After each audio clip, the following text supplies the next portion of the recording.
Half our beaches across our entire coastline of over 5,700 kilometers are gone. They're now just rocks. That's nearly 3,000 kilometers of rocks. Why does a beach disappear? Most people don't understand that a beach is actually moving sand. Sand is constantly moving from one part to the other. You put any interruption and that stops the flow of sand. So sand builds up on one side and then rocks develop on the other side. Now, every time a port is built, a beach is killed. And what's the problem? India has over 180 ports. So 180 interruptions to that flow of sand and rocks are developing. And guess what? 330 ports are being planned. It's ridiculous. But there's some good news. The Environment Ministry's advisory committee that's looking into the whole new coastal management zone has recommended a total moratorium on the building of any new ports. Stop all ports and save our beaches. And it's not just for sunbathing. Beaches are filters. The sand acts as a filter for the salty water, and the coastal villages are protected. But once that turns into rock, the salt water gets through, and the coastal villages, their wells get saline water, and they can't grow crops.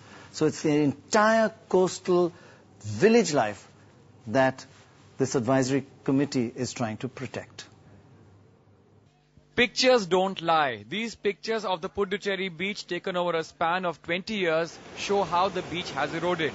3 years after the first picture was taken, a harbour was constructed on the beach in 1989, altering the sea currents and impacting beach formation.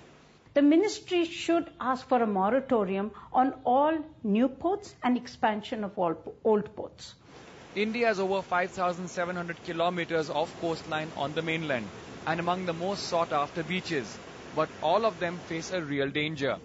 According to one estimate, there are more than 187 ports that are awaiting clearance by the centre, but there could be double that number waiting to be built. If you have a major port, it is under the central government. All other minor ports, what are defined as minor ports, are cleared by the states, and nobody keeps a database of those ports. Environmentalists claim that most of the port projects are not required and are only an excuse to build along the coast.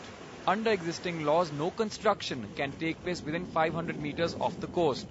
More constructions would cause more pollution and also threaten the livelihood of 12 million fishermen who rely on the sea. On its part, the ministry has ordered a comprehensive report to study the effects of ports on coastal ecosystems. That report is due in 3 months' time. But clearly that may already be too late, with time fast running out. In New Delhi, Siddharth Pandey for NDTV.